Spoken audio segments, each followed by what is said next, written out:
tulungan yung pamangkin ko kasi may tao kami iwasan dito na direktor. Baka kukunin pa siya na magsushoot. Sana, Maylin, tulungan yung pamangkin ko.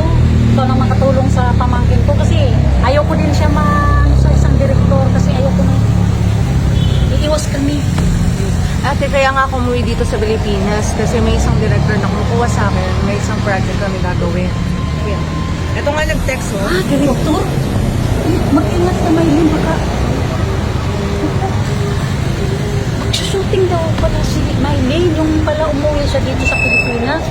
Paano yan? Baka, ako, Okay, sige. Sige na kasi nag-chat na ngayon eh. Mag-tweet na kami. uy, mag-ingat ka ha, baka, basta, mag-ingat ka. Tawagan mo ako nga.